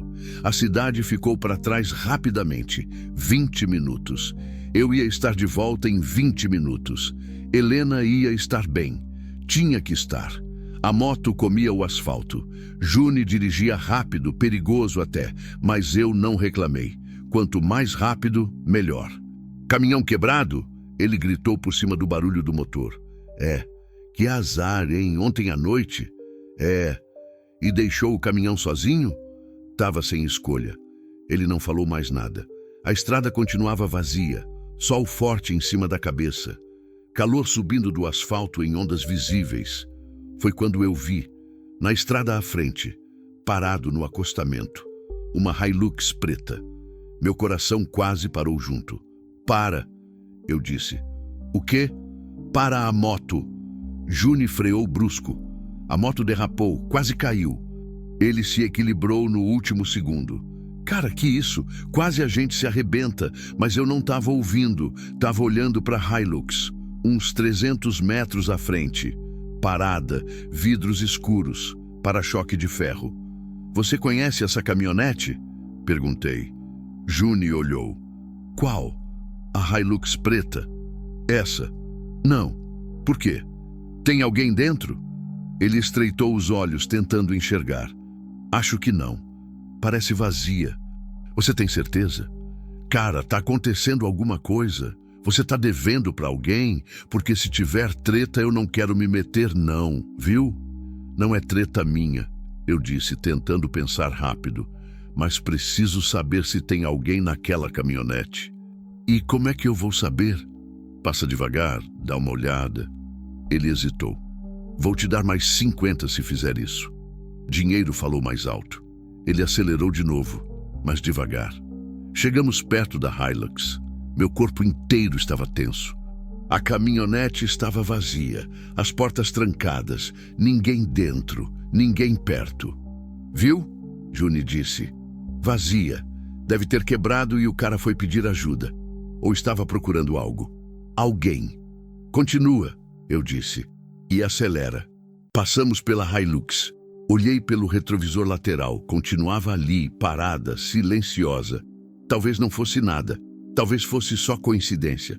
Hilux preta não era tão incomum assim. Mas e se não fosse? E se fosse ele? E se ele estivesse perto da entrada onde Helena estava escondida? Acelera mais, eu disse. Já tô no máximo, cara. Não era rápido o suficiente. Nunca ia ser rápido o suficiente. 10 minutos que pareceram 10 horas depois, chegamos na entrada de terra onde eu tinha deixado o caminhão. É aqui, eu disse. Juni parou. Olhou para a entrada estreita com mato dos dois lados. Seu caminhão tá aí dentro? Tá. Cara, que lugar mais esquisito para parar. É, mas era o que tinha. Paguei os R$150 prometidos. Ele contou, satisfeito. Precisar de algo mais, é só me chamar. Todo mundo em Uruaçu conhece o Juni. Valeu! Ele deu meia volta e foi embora, a moto levantando poeira. Fiquei parado na entrada. Silêncio. Só o vento no mato e o canto de cigarras. Comecei a andar. Rápido, quase correndo. A sacola batendo na perna. O coração disparado. 50 metros. 100. 200. O caminhão apareceu. Parado sob o piqui. Exatamente como eu tinha deixado. Mas Helena não estava dentro. Helena! Chamei, baixo. Silêncio. Helena, sou eu. Tonho, pode sair. Nada. Meu estômago gelou. Helena! Um movimento no mato. Ela apareceu devagar, saindo de trás de uma moita. Cabelo cheio de gravetos, rosto sujo de terra, mas viva. O alívio me atingiu como onda. Jesus Cristo! Eu soltei o ar. Você me matou de susto. Ela veio correndo, literalmente correndo. E se jogou nos meus braços com tanta força que quase me derrubou. Fiquei paralisado por um segundo. Depois, abracei de volta, sentindo o corpo dela tremer inteiro contra o meu. Eu achei que você não ia voltar, ela disse contra meu peito, a voz abafada. Achei que tinha me abandonado. Eu prometi que voltava. Mas passou tanto tempo e teve um carro e homens. Eles pararam, Tonho. Pararam bem aqui na entrada. Meu coração disparou de novo. Que homens? Ela se afastou, limpando os olhos. 2. Numa caminhonete. Desceram, olharam em volta, ficaram conversando. Eu estava escondida ali no mato, sem mexer, quase sem respirar. Eles ficaram uns 10 minutos. 10 minutos que pareceram uma vida inteira. Como era a caminhonete? Preta, grande, com aqueles faróis na frente. Hilux, a mesma que eu tinha visto parada na estrada. E eles foram embora? Perguntei. Foram. Mas antes... Ela hesitou. Antes um deles falou uma coisa. Disse, ela passou por aqui, tenho certeza. Não pode ter ido muito longe. E o outro respondeu, vamos verificar as fazendas da região. Alguém deve ter visto. O sangue gelou nas minhas veias. Eles estavam procurando ela, ativamente, sistematicamente, e tinham passado a poucos metros de onde ela estava escondida. Que horas foi isso? Perguntei. Faz, não sei, 1 hora? Talvez mais. Eu perdi a noção do tempo. 1 hora. Tempo suficiente para eles terem ido verificar fazendas vizinhas e voltado. Tempo suficiente para estarem circulando pela região. A Hilux que eu vi parada na estrada não era coincidência. Era busca. A gente precisa sair daqui, eu disse. Agora. Mas o caminhão... Eu consertei. Quer dizer, vou consertar. Rápido. Abri a sacola, peguei as peças, mãos tremendo um pouco. Não de medo, de urgência. Helena ficou ao meu lado enquanto eu trabalhava, olhando para a entrada de terra a cada minuto. Alerta, pronta para correr. Troquei a mangueira furada, apertei as abraçadeiras. Enchi o radiador com água e aditivo. 15 minutos de trabalho que pareceram 15 segundos pela pressa e 15 horas pela tensão. Pronto, eu disse fechando o capô. Vamos ver se funciona. Subi na cabine. Helena subiu do outro lado. Girei a chave. O motor tossiu. Morreu. Não, eu murmurei. Não, não, não. Tentei de novo. O motor tossiu mais uma vez. Roncou. Quase pegou. Vamos lá, eu disse entre dentes. Vamos lá, seu desgraçado. 3ª tentativa. O motor pegou. O ronco nunca tinha soado tão bonito. Graças a Deus, Helena disse, a voz trêmula. Engatei a marcha. O caminhão se moveu. Devagar no começo, reclamando, mas se moveu. Comecei a manobrar para sair dali. A entrada era estreita, cheia de buracos. O caminhão balançava. Foi quando ouvi barulho de motor vindo da estrada. Parei tudo. Você ouviu? Helena perguntou, os olhos arregalados. Ouvi. O barulho ficou mais alto, mais próximo. Uma caminhonete entrou na estrada de terra. Hilux preta. A mesma. É eles, Helena disse, a voz sumindo. É eles, Tonho. Eles voltaram. Minha mente disparou. A gente estava numa entrada, sem saída. O caminhão grande demais para manobrar rápido. Eles vinham de frente. Estava encurralado. Abaixa, eu disse. Abaixa e não faz barulho. O que você vai fazer? Não sei ainda. Só abaixa. Ela deslizou para o chão da cabine. Joguei o casaco que tinha comprado por cima dela. A Hilux se aproximava, devagar, cautelosa. Eu tinha segundos para decidir. Podia tentar avançar, passar direto por eles. Mas a entrada era estreita, eles iam bloquear. E aí? Podia sair correndo com Helena pelo mato, mas ela estava machucada. Não ia conseguir correr muito. Eles iam pegar a gente. Ou podia... A Hilux parou a uns 30 metros.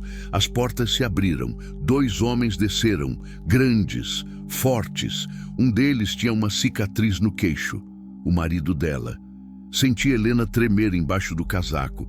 Os homens começaram a andar na direção do caminhão, confiantes, sabendo que tinham encontrado o que procuravam.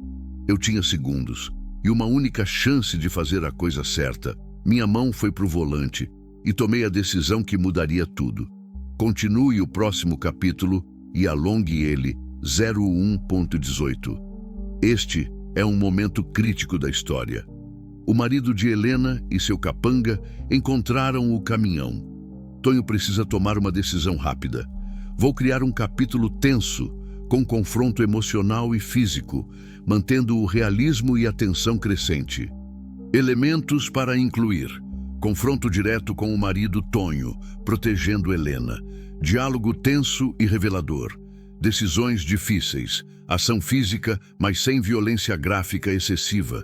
Desenvolvimento do vínculo entre Tonho e Helena, fuga ou enfrentamento. Revelações sobre o passado de Helena. Crescimento dos personagens. Manter tom emocional e realista. Vou alongar bem o capítulo, com detalhes sensoriais, diálogos naturais, momentos de tensão e alívio. Capítulo 7. Encruzilhada. Minha mão estava no volante. O motor roncando baixo. Os 2 homens se aproximando, 30 metros, 25. Tinham uma escolha: tentar passar por eles. Acelerar, usar o peso do caminhão como arma. Mas a entrada era estreita demais. Eles iam desviar e ficaria preso de qualquer jeito. Ou descer, enfrentar. Olhei para o retrovisor. Não tinha como dar ré. O espaço era mínimo. Árvores dos 2 lados, 20 metros. Senti Helena se encolher ainda mais embaixo do casaco. A respiração dela vinha rápida, ofegante. Pânico puro. 15 metros. O homem da cicatriz no queixo andava na frente, alto, ombros largos, camisa social com as mangas dobradas mostrando braços musculosos, expressão dura, olhos percorrendo o caminhão, calculando. O outro era menor, mais franzino, mas tinha uma forma de andar que mostrava violência contida. Tatuagens no pescoço, boné virado para trás, 10 metros. Tomei minha decisão, desliguei o motor, abri a porta e desci.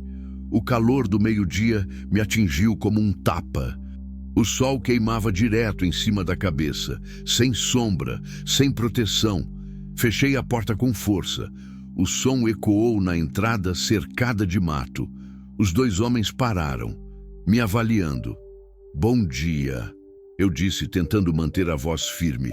O homem da cicatriz não respondeu de imediato. Só ficou me olhando, como um predador estuda a presa. Bom dia, ele disse por fim. A voz era grave, controlada, educada até. O tipo de educação que escondia a ameaça. Problemas com o caminhão? Mangueira estourou. Já consertei. Que sorte. Ele deu mais uns passos. Quebrar num lugar isolado desses é perigoso. Nunca se sabe quem pode aparecer. A ameaça velada não passou despercebida. Pois é, eu respondi. Mas já está resolvido. Vou seguir viagem agora. Viagem para onde? Goiânia. Sozinho? A pergunta veio rápida. Os olhos dele foram para o caminhão. Procurando. Sozinho, eu confirmei. É mesmo? Ele inclinou a cabeça. Porque eu ouvi dizer que teve gente por aqui. Uma mulher. Você não viu ninguém por acaso? Não vi ninguém. Tem certeza? Absoluta. Ele deu mais um passo. Ficamos a uns 5 metros de distância agora. Perto o suficiente para eu ver os detalhes. A cicatriz antiga no queixo. As veias saltadas no pescoço. Os nós dos dedos marcados, calejados. Mãos acostumadas a bater. Vou ser direto com você, ele disse, a voz baixando um tom, mais perigosa. Minha esposa fugiu de casa. Ela não está bem da cabeça.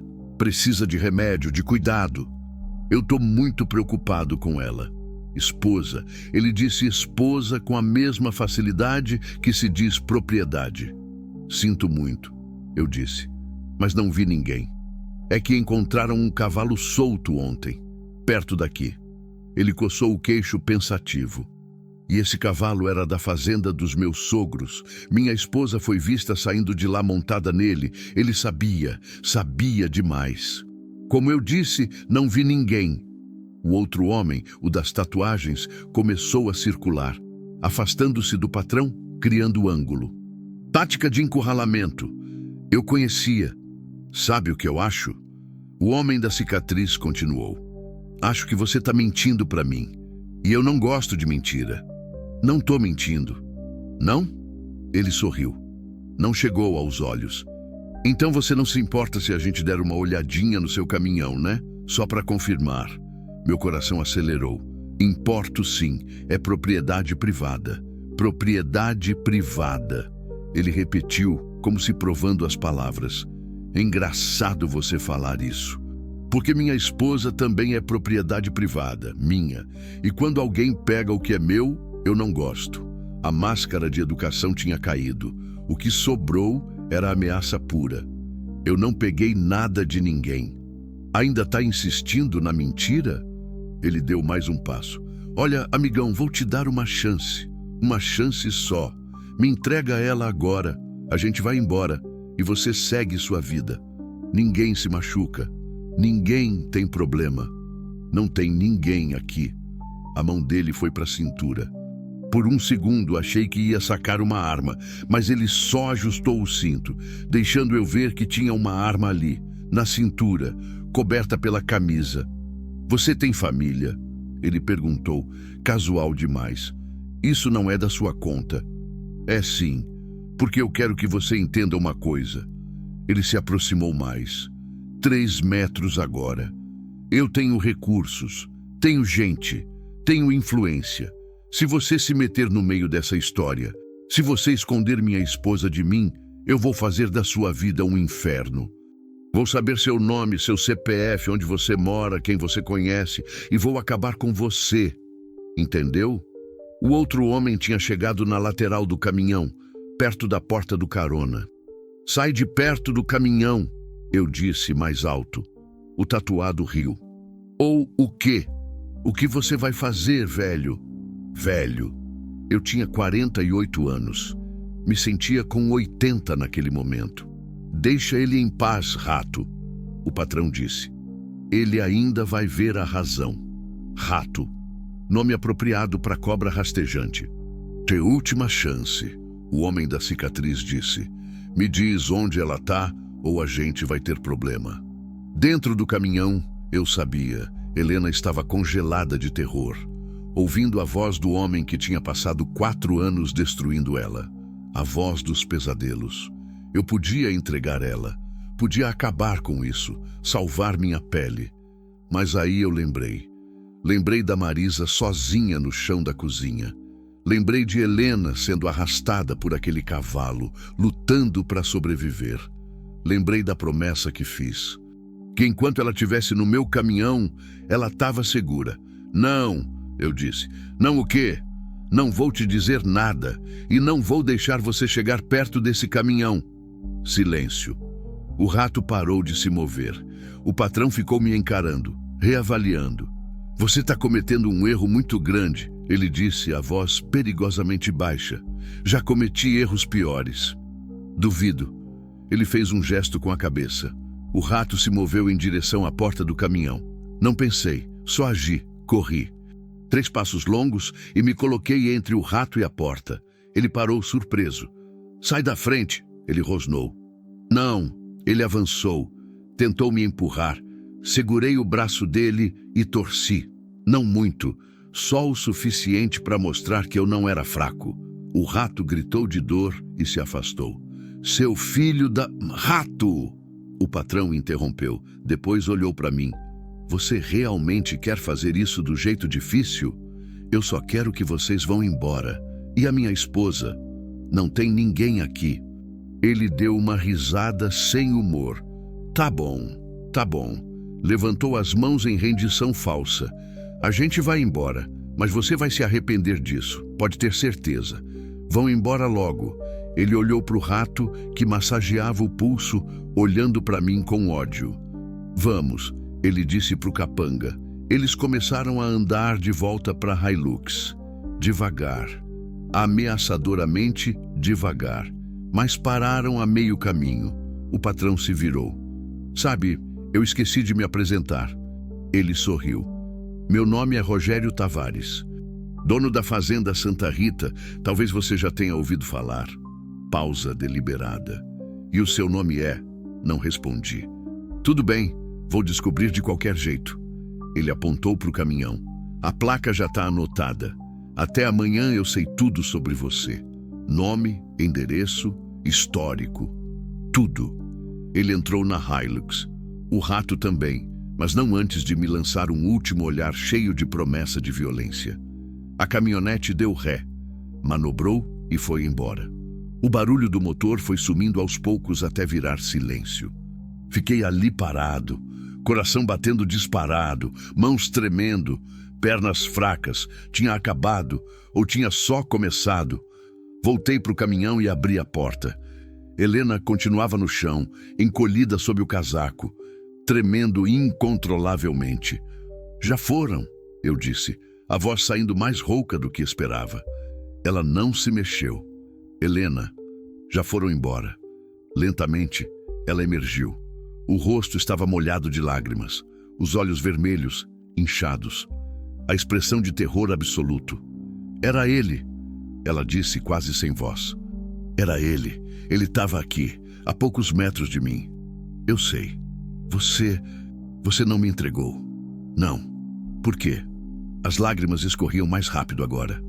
Ele ia te deixar ir. Você podia ter me entregado e ficado livre disso tudo. Subi no caminhão e sentei no banco do motorista. As mãos ainda tremiam. Porque era a coisa certa, eu disse. Mas agora ele sabe. Ele anotou a placa. Ele disse que ia descobrir quem você é. Você ouviu. Ele vai vir atrás de você também agora. Eu ouvi. E mesmo assim você não me entregou. Olhei para ela. Para o rosto destruído pelo medo e pelas lágrimas. Para os olhos que tinham visto demais, sofrido demais. Mesmo assim, eu confirmei. Ela desabou. Literalmente desabou no chão da cabine soluçando. Não era choro delicado. Era choro de desespero, de alívio, de terror. Tudo misturado numa confusão de emoções que não cabiam no corpo dela. Eu não sabia o que fazer, então fiz o que consegui. Desci do banco, sentei no chão ao lado dela e deixei que ela se apoiasse em mim enquanto chorava. Sinto muito, ela dizia entre soluços. Sinto muito por ter colocado você nisso. Sinto muito, sinto muito, sinto muito. Para, eu disse, a voz embargada. Para de se desculpar, você não tem culpa de nada. Mas tenho. Eu arruinei sua vida. Ele vai vir atrás de você. Vai te machucar. Vai. Deixa ele tentar. Ela ergueu a cabeça, me olhando através das lágrimas. Você não entende. Ele não é só violento, ele é poderoso. Tem dinheiro, tem contatos, tem gente que faz qualquer coisa por ele. Ele vai te destruir. Então que destrua, eu disse. Mas não vai ser porque eu te entreguei. Isso eu não faço. Ela me olhou como se não conseguisse entender, como se gentileza fosse conceito alienígena.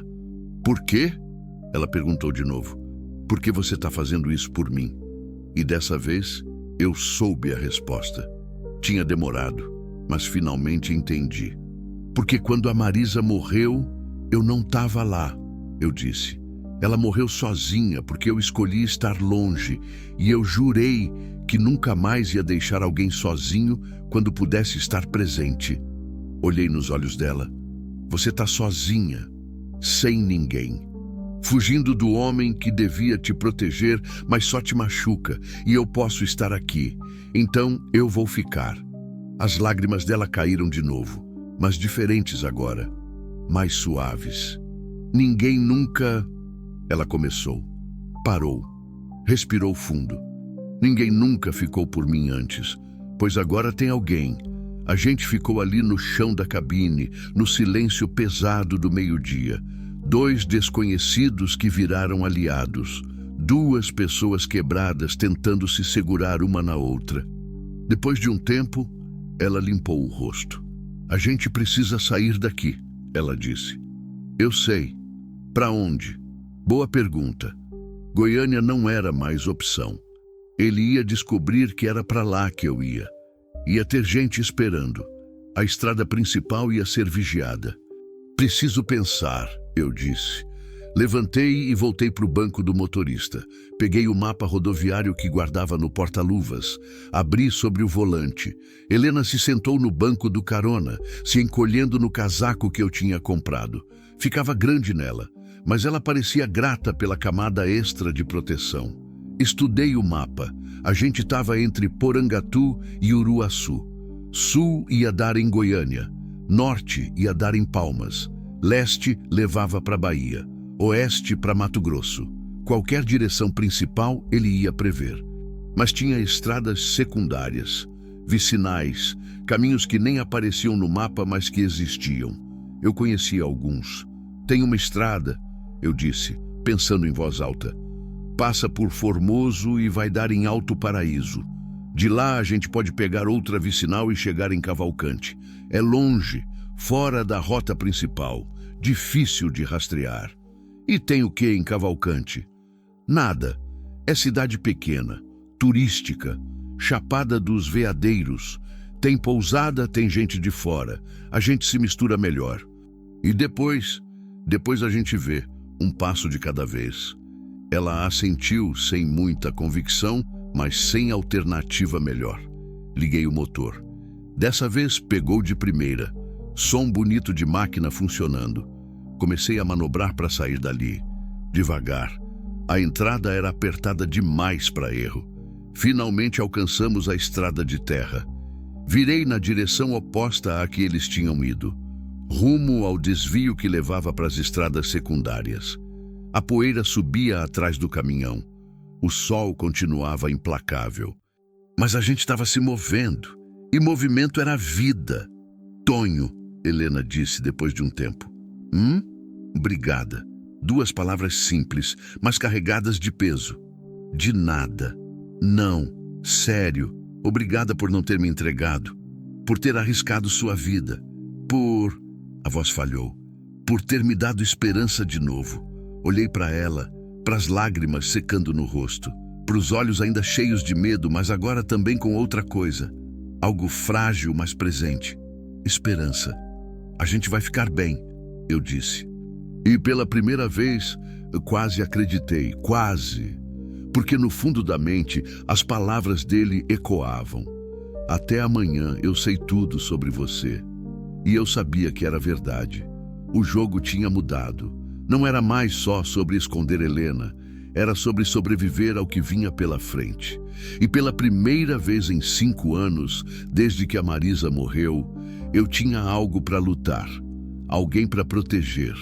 Um propósito além da estrada vazia e da solidão. E isso, percebi, fazia toda a diferença. Mesmo sabendo que os dias seguintes seriam os mais difíceis da minha vida. Mesmo sabendo que tinha acabado de fazer um inimigo poderoso e perigoso. Mesmo sabendo que talvez não sobrevivesse ao que tinha começado. Não me arrependi, nem por um segundo.